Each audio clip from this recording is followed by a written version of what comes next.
ஒரு லட்சம் ஒரு 1.25 லட்சம் அதிகபட்சம் வந்திருக்கலாம், அவ்வளவுதான் கணக்கு. இரண்டாவது, இந்த மாநாட்டுக்கு வந்திருக்காங்கல்ல, இவர்கள் எல்லாம் ஓட்டா மாறுமா? கூட்டம் வர்றதை வச்சு இவர்கள் எல்லாம் ஓட்டாக மாறுவார்கள் அப்படின்றதுக்கு எந்த ஒரு உத்தரவாதமும் கிடையாது. இதுக்கு கடந்த கால சான்றுகளும் உண்டு. ஆந்திரால சிரஞ்சீவி எவ்வளவு பெரிய ஸ்டார் அப்படின்னு நமக்கு வந்து தெரியும். அந்த சிரஞ்சீவி 2008 ஒரு கட்சி ஆரம்பிக்கிறாரு. அந்த கட்சியினுடைய பெயர் என்னன்னா PRP, பிரஜா ராஜ்யம் பார்ட்டி அப்படின்றது தான் அவருடைய கட்சியினுடைய பெயர். தொடர்ச்சியாக அங்க காங்கிரஸும் தெலுங்கு தேசம் கட்சியும் தான் ஆளுங்கட்சி எதிர்கட்சியும் மாறி மாறி வந்துட்டு இருக்கு. அப்ப இவர் கட்சி ஆரம்பிக்கும் போது அவங்க தான் ஆளுங்கட்சி எதிர்கட்சியுமாக இருக்கிறாங்க. அந்த சமயத்துல சொன்னாரு, காங்கிரஸுக்கு மாற்றாக தெலுங்கு தேசம் பார்ட்டிக்கு மாற்றாக பிரஜாராஜ்யம் கட்சியை நான் கொண்டு வர்றேன், இவங்க 2 பேரையும் ஒழித்து விட்டு 3வது அணியாக ஆட்சி பிடிப்பதான் என்னுடைய நோக்கம் அப்படின்னு சொல்லிட்டு சொன்னாரு. இன்னைக்கு விஜய் 5 பேரை கொள்கை தலைவரா வச்சிருக்காருல, அதே மாதிரி சிரஞ்சீவி என்ன பண்ணாருன்னா 4 பேரை கொள்கை தலைவரா வச்சிருந்தாரு. காந்தி, அம்பேத்கர், ஜோதிராவ் பூலே, அன்னை தெரசா, இந்த 4 பேரையும் கொள்கை தலைவர்கள் வச்சுட்டு பேனர்ல போட்டுக்கிட்டு வந்தாரு. அவருடைய கட்சியினுடைய அந்த துவக்க மாநாடு திருப்பதியில வந்து 2008 ஒரு மாநாடு போட்டாரு. இவங்க சொல்றாங்கல்ல, அந்த 10 லட்சம் கூட்டிட்டோம், 5 லட்சம் கூட்டிட்டோம், 25 லட்சம் அப்படின்னு சொல்றாங்க, உருட்டுறாங்கல்ல, இந்த மாதிரி உருட்டெல்லாம் கிடையாது. உண்மையாகவே லட்சக்கணக்கான மக்கள், அந்த பத்திரிகை செய்தியிலேயே வந்திருக்குது, அவ்வளவு மாசிவ் க்ரௌட். ஆந்திரா அது வரைக்கும் காணாத அளவிற்கான மிகப்பெரிய மக்கள் திரளை கூட்டி அந்த மாநாட்டை வந்து நடத்தினாரு திருப்பதியில. அப்போ ஒருங்கிணைந்த ஆந்திராவாக இருக்கும்போது 2009 தேர்தல்ல சட்டமன்றத்திற்கும் பாராளுமன்றத்திற்கும் ஒன்னா தேர்தல் வருது. அப்ப 2த்துக்குமே கேண்டிடேட் போடணும், MP கேண்டிடேட்டும் போடணும், MLA கேண்டிடேட்டும் போடணும். அப்ப 2க்குமே நாங்க வந்து கேண்டிடேட் போட வேண்டியிருக்குது, நாங்க ஒரு கட்சி, எங்களுக்கு ஒரு காமன் சிம்பிள் தாங்க அப்படின்னு சொல்லிட்டு தேர்தல் ஆணையத்துல விண்ணப்பிக்கிறாரு.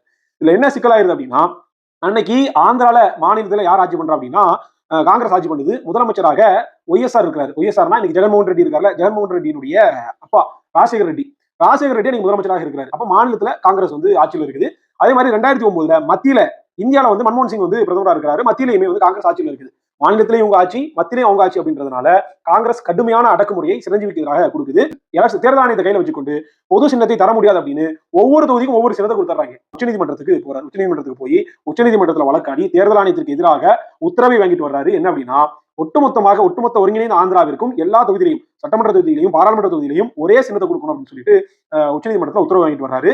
அது மிகப்பெரிய ஒரு வெற்றியாக சிரஞ்சீவிக்கு அமையுது. OSRக்கு எதிராக OSR ஒரு பெரிய பழந்தின்னு கொட்ட போட்ட அரசியல் ஜாம்பவான். அப்போ தேர்தல் வெற்றிக்கு முன்பாகவே இவரை வந்து நீதிமன்றத்தின் மூலியமாக வீழ்த்தி விட்டார் அப்படின்னு பேசினாங்க. ரயில் இன்ஜின் சின்னம் சிரஞ்சீவிக்கு வந்து கொடுக்கப்படுது. இதை வைத்துக் கொண்டு பயங்கரமாக பிரச்சாரம் பண்றாரு. எப்படின்னா, நீங்க அந்த ரயில் இன்ஜின்ல நீங்க பார்க்க முடியும், அல்லு அர்ஜுன், ராம் சரண், அவங்க எல்லாமே பெரிய டாப் ஹீரோஸ், எல்லாரும் அறியப்பட்ட முகங்கள், அவ்வளவு பண செல்வாக்குள்ளவர்கள் எல்லாமே உள்ளவங்க. இது எல்லா தொகுதிக்கும் கேண்டிடேட் போடுறாரு. சட்டமன்ற தொகுதிக்கும் கேண்டிடேட் போடுறாரு. இங்க வந்து கிட்டத்தட்ட 42 பாராளுமன்ற தொகுதி எல்லாத்துக்கும் கேண்டிடேட் போடுறாரு. அன்னைக்கு ஆந்திராவினுடைய தேர்தல் களம் அப்படின்றது வந்து 4 முனை போட்டியாக இருக்குது. OSR தலைமையிலான காங்கிரஸ் ஒண்ணு, சந்திரபாபு நாயுடு தலைமையில தெலுங்கு தேசம் பார்ட்டி ஒண்ணு, சந்திரசேகர் ராவ் அவர் தலைமையிலான TRS இருந்துச்சு, சிரஞ்சீவி தலைமையிலான இந்த பிரஜா ராஜ்யம் அப்படின்ற இந்த கட்சி 4 முனை போட்டியில அந்த களத்தை வந்து சந்திக்கிறாரு. பிரம்மாண்டமான பிரச்சாரம், அவ்வளவு மக்கள் கூட்டங்கள் எல்லாம் வந்துச்சு. விஜய் வருதுல, இதெல்லாம் ஒரு பொருட்டே இல்லைன்ற மாதிரி அவ்வளவு கூட்டம் வந்து சிரஞ்சீவிக்கு வந்துச்சு. ஆனா தேர்தலுடைய முடிவுகள் சிரஞ்சீவியை வந்து தூங்க விடல.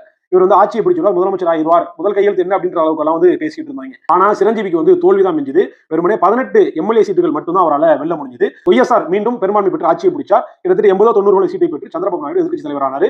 TRS வந்து 4வது இடத்தை வந்து பிடிச்சாரு. சிரஞ்சீவி என்ன பண்ணார் அப்படின்னா, 2 தொகுதியில போட்டிட்டாரு. திருப்பதியில ஒண்ணு, இன்னொரு தொகுதியில போட்டிட்டாரு. அதுல திருப்பதியில மட்டும்தான் சிரஞ்சீவியாலே ஜெயிக்க முடிஞ்சது. இன்னொரு தொகுதியில தோத்து போயிட்டாரு. பாராளுமன்றத்தை எடுத்து பார்த்துட்டோம்னா 42 சீட்டுகள்ல ஒரு சீட்டு கூட சிரஞ்சீவியால ஜெயிக்க முடியல. 42 அவுட். வெறுமனே 6% வாக்கு தான் சிரஞ்சீவியால பெற முடிஞ்சது. ஆட்சி பிடிக்க முடியல, முதலமைச்சராக முடியல அப்படின்ற இந்த விரக்தியில் என்ன பண்றாரு அப்படின்னா, அரசியல் இருந்து கொஞ்சம் கொஞ்சமா விலக ஆரம்பிக்கிறாரு. 2 வருஷம் போகுது. 2008 கட்சி ஆரம்பிக்கிறாரு, 2009 தேர்தல் நடக்குது, 2011 எந்த காங்கிரஸுக்கு எதிராக நான் மாற்றுன்னு வந்தாரோ, எந்த காங்கிரஸை எதிர்த்து சின்னத்தை பெற்று உச்சநீதிமன்றத்தில் போய் போராடி சின்னத்தை பெற்று வந்தாரோ, காங்கிரஸுக்கு இடையே போயிட்டு என்ன பண்ணாருன்னா சரணடைஞ்சு கூட்டணியை கொண்டு போய் அங்க வச்சுட்டாரு. கட்சியவே அதுல வந்து இணைச்சிட்டாரு.